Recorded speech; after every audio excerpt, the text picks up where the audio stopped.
रायगड सिद्धीमधल्या काही तरुणांनी मोबाईल टॉवरवरती चढून आंदोलनाला सुरुवात केली आणि यावेळी तरुणांकडून जोरदार घोषणाबाजी करण्यात आली।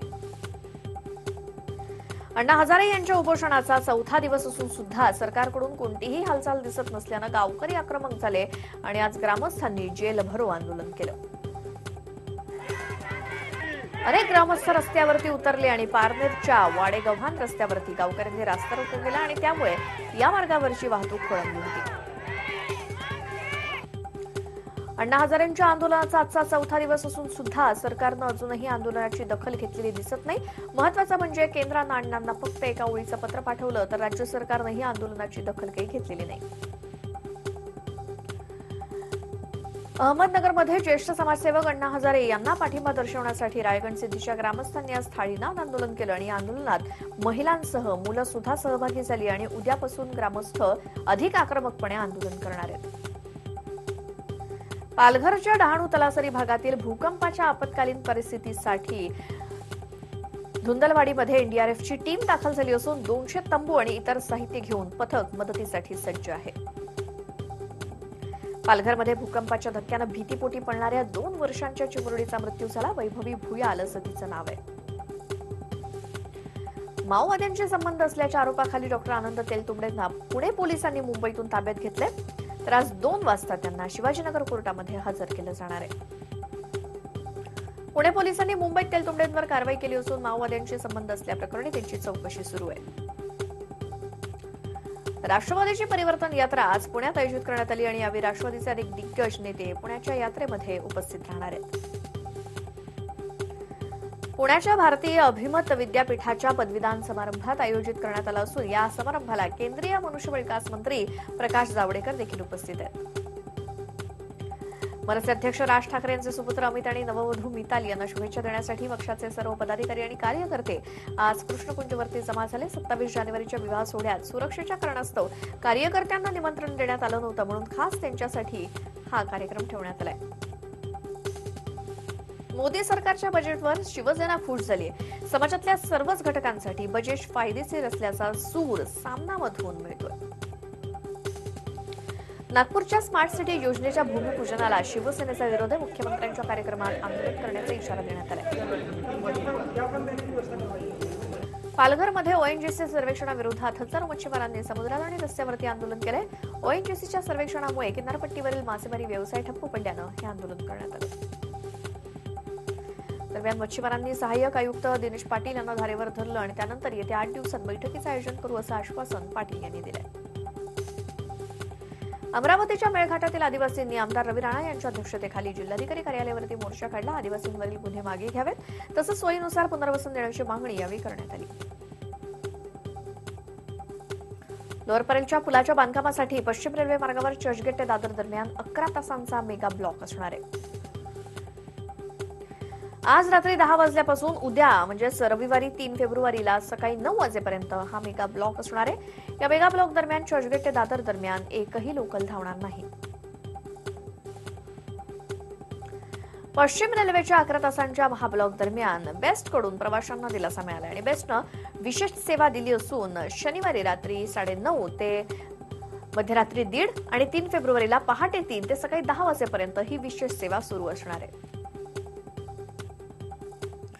नवी मुंबईमध्ये पणन मंत्री सुभाष देशमुख यांच्याकडून एपीएमसीची पाहणी करण्यात आली आणि सकाळच्या सुमारास देशमुखांनी मार्केटची पाहणी करत व्यापारी आणि माथाडींच्या समस्या जाणून घेतल्या तसंच त्यांच्या समस्यांवरती केंद्र आणि राज्य सरकारशी बोलून तोडगा काढू असंही देशमुख म्हणाले। जालन्यात खासदार रावसाहेब दानवे गेल्या 20 वर्षांपासून लोकसभा सदस्य आहेत मात्र आता काँग्रेस आणि राष्ट्रवादीकडून तिसरा उमेदवार रिंगणात असण्याची शक्यता दाट झाली असून स्पर्धात्मक राजकारणाची शक्यता वर्तवली जाते। मराठवाडा आणि विदर्भात आज पावसाची शक्यता हवामान खात्यानं वर्तवली आहे। दरम्यान थंडीचा कडाका हा पुढचे 2-3 दिवस कायम असणार आहे। 13 महापालिका कर्मचाऱ्यांना कामावरून कमी करण्याची नोटीस देण्यात आली असून मागासवर्गीय नसतानाही लाड कमिटीच्या माध्यमातून हे कर्मचारी कामावरती रुजू झाले होते आणि त्यामुळे त्यांना कामावरून कमी करण्यात येणार आहे। औरंगाबादमधील मतदारांच्या संख्येत वाढ झाली असून जवळपास 3 लाखांनी मतदारांची संख्या वाढली आहे तर 45,575 नवीन मतदार आहेत। औरंगाबादच्या मालमत्ता करात पालिकेनं यंदाही वाढ केल्यानं शहरवासियांना मोठा दिलासा मिळालाय. दरम्यान करवाढ न करण्याबाबत स्थायी समितीकडून प्रस्ताव दिला असून त्याला मंजुरी देण्यात आली. परभणीत जिंतूर परभणी या चालत्या रेल्वेतून उतरताना निवृत्ती आणि यमुनाबाई कांबळे या जोडप्याचा तोल गेला. दरम्यान आरपीएफनं वेळीच धाव घेत त्यांचे प्राण वाचवलेत आणि ही घटना सीसीटीव्हीमध्ये कैद झाली आहे. हेल्मेट सक्तीच्या पहिल्याच दिवशी जिल्ह्यात 977 दुचाकीस्वारांवरती कारवाई करण्यात आली आणि त्यांच्याकडून 5 लाखांचा दंड वसूल करण्यात आला असून 40 पोलीस ठाण्यांच्या हद्दीत एकाच वेळी कारवाई सुरू केल्यानं वाहन चालकांची चांगलीच तारांबळ उडाली. औरंगाबादमध्ये वाहनांसाठी शहरात 40 किलोमीटर वेगमर्यादा ठेवण्यात आली असून अपघात टाळण्यासाठी वाहतूक पोलीस आयुक्तांनी हे आदेश दिले. नागपूरच्या इमामनाडा परिसरातील जुगार अड्ड्यावरती पोलिसांनी कारवाई केली आणि 30 जुगाऱ्यांसह 2 जणांना पोलिसांनी अटक केली आहे. तसंच 2.5 लाखांचा मुद्देमालही जप्त करण्यात आलाय. मालेगावमध्ये गुंडांच्या टोळीनं हैदोस घातला. 20 ते 25 गुंडांच्या टोळक्यानं मोटरसायकलवरून येत तलवार, चॉपर, कोयते आणि गावठी पिस्तुलानं हल्ला केला. गुंडगिरीच्या वर्चस्व वादातून झालेल्या हल्ल्यात 5 जण जखमी झालेत तर 3 जण गंभीर जखमी आहेत. ही घटना मध्यरात्री मालेगावच्या जाफरनगर, मिलतनगर आणि आयशनगर भागात घडली. या हल्लेखोरांनी हॉटेल, कार आणि रिक्षांचं नुकसान केलं असून यामुळे परिसरात भीतीचं वातावरण आहे. यवतमाळमध्ये गुन्हे शाखेनं केलेल्या कारवाईत 2 गुन्हे उघड झाले असून चोरीच्या गुन्ह्यात पोलिसांनी चोरट्यांकडून लाखोंचा मुद्देमाल जप्त केलाय. या प्रकरणी अटकेत 5ही आरोपींची चौकशी सुरू आहे. गडचिरोली जिल्ह्यामध्ये 22 एप्रिल 2018 रोजी भामरागड तालुक्यातल्या ताडगाव जंगलात 40 माओवाद्यांना त्यांच्या मोठ्या नेत्यांसकट कंठस्नान घालण्यात आलं. नक्षलविरोधी पोलीस पथक C60 ला मोठं यश यामध्ये आलं आणि पोलीस अधीक्षक अभिनव देशमुख यांच्या नेतृत्वाखाली हे ऑपरेशन राबवण्यात आलं. वाशिम आणि अकोला जिल्ह्याच्या सीमेवर घनदाट जंगलात वसलेल्या रुई या गावातील पाणी समस्येचा प्रश्न आता कायमचा सुटलाय. त्यामुळे गावकऱ्यांमध्ये आनंदाचं वातावरण आहे. काटेपूर्णा नदीच्या काठी असून सुद्धा कायम पाण्यापासून वंचित असलेल्या या गावची व्यथा जलहक्क कार्यकर्ते सचिन कुलकर्णींनी उपविभागीय अधिकारी धनंजय गोगटे यांच्या निदर्शनास आणून दिली आणि यावेळी पहिल्यांदाच दुर्गम भागातून वाट काढत अधिकाऱ्यांचा ताफा या गावी पोहोचला. चंद्रपुरात राज्यस्तरीय व्यसनमुक्ती साहित्य संमेलनाच्या ग्रंथदिंडीनं सुरुवात झाली आणि चंद्रपूरच्या जुबली शाळेच्या पटांगणापासून ग्रंथदिंडीला सुरुवात करण्यात आली. यावेळी संमेलनाध्यक्ष डॉ. अभय बंग आणि राज्याचे सामाजिक न्यायमंत्री राजकुमार बडोले उपस्थित होते. दरम्यान या संमेलनामध्ये चंद्रपूर, गडचिरोली, वर्धा जिल्ह्यातील दारूबंदी विशेष चर्चा आयोजित केली जाणार आहे. कोल्हापुरात आमदार हसन मुश्रीफ आणि महाविद्यालयीन विद्यार्थ्यांनी एकत्रित येऊन स्वच्छता मोहीम हाती घेतली. कागलच्या शेजारील नाल्याची विद्यार्थ्यांसह मुश्रीफ यांनी स्वच्छता केली. कागल शहरातील 14 ठिकाणी ही मोहीम राबवण्यात आली. ग्रामीण भागातील कर्णबधीर आणि हृदयरोगाने पीडित असलेल्या मुलांच्या उपचारांसाठी महसूल मंत्री चंद्रकांत पाटील सरसावलेत आणि आतापर्यंत कोल्हापूरच्या 25 मुलांवरती मुंबईत उपचार करण्यात आले. मुंबईमध्ये चिमुकल्यांच्या हृदय आणि कानाच्या महागड्या शस्त्रक्रिया पार पडल्या असून या शस्त्रक्रियेमुळे गरीब मुलांच्या कुटुंबियांना मोठा दिलासा मिळालाय. यवतमाळच्या जामडोहमध्ये 17 वर्ष सैन्यात नोकरी करून निवृत्त होऊन परतलेल्या जवानांचं गावकऱ्यांकडून जल्लोषात स्वागत झालं. रमेश गदई असं जवानाचं नाव असून ते 2001 मध्ये सैन्यात भरती झाले होते. अमरावतीमध्ये एक आगळा-वेगळा विवाह सोहळा पार पडला. यशोदानगरच्या सोनवणे कुटुंबातील कन्या शीतल हिची वरात घोड्यावरून काढण्यात आली. मुलगा मुलगी असा भेदभाव न करता तिची अगदी डाम-डौलात वरात काढण्यात आली आणि मुलीची वरात काढून सोनवणे कुटुंबानं एक समाजासमोर वेगळा आदर्श ठेवलाय.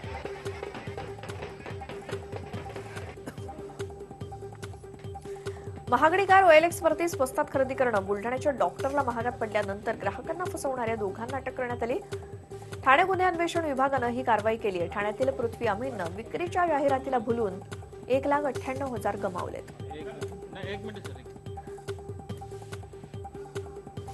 नीरव मोदींचा बंगला ब्लास्ट करून तोडण्यास मुंबई उच्च न्यायालयानं परवानगी दिली. मजबूत बांधकामामुळे बंगला हातोड्यानं तुटला नसल्यानं मुंबई उच्च न्यायालयानं ही परवानगी दिली. या अर्थसंकल्पाला मी 10 पैकी 10 मार्क देईन. तसंच सर्वसामान्यांना रिलॅक्स करणारं हे बजेट असल्याची प्रतिक्रिया अर्थमंत्री सुधीर मुनगंटीवार यांनी दिली.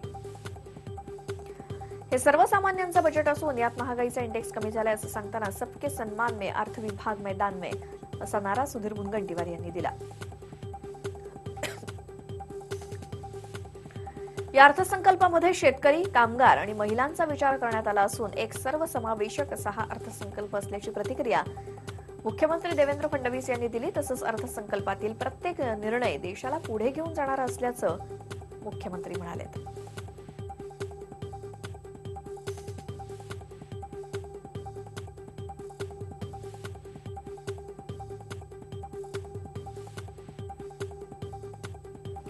मोदी सरकारनं सर्वसामान्यांसाठी एक मोठी घोषणा केली आहे. 5 लाखांचं उत्पन्न करमुक्त केले. त्यामुळे आता 5 लाखांच्या उत्पन्नावरती कोणताही टॅक्स लागणार नाही.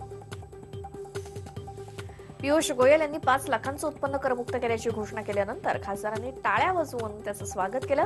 संसदेत मोदीच्या घोषणा दिल्या गेल्या आणि मोदींच्या घोषणांमुळे लोकसभा रणआणून गेली. 5 लाखांवरच्या उत्पन्नावरती कोणतीही कर सवलत सरकारनं दिली नाही. 5 लाखांपेक्षा जास्त जर उत्पन्न असेल तर 2.5 लाखांपर्यंतचीच कर सवलत मिळणार आहे आणि 5 लाखांपेक्षा जास्त उत्पन्नावरती सध्याचाच कर लागू होणार आहे. 7 लाख रुपये जर उत्पन्न असेल तर 2.5 लाखांपर्यंतच कर सवलत मिळेल. कर्मचाऱ्यांना मिळणाऱ्या एचआरएवरती 2,40,000 कोणताही कर लागणार नाही. त्यामुळे कर्मचाऱ्यांना त्याचा फायदा होणार आहे. स्टँडर्ड डिडक्शन 40,000 वरून 50,000 झालं. त्याचा करामध्ये फायदा होईल आणि कराची मर्यादा आणखी कमी होणार आहे. महिलांना बँकेतून मिळणाऱ्या एफडीवरील 40,000 रुपयांच्या व्याजावर कोणताही कर लागणार नाही.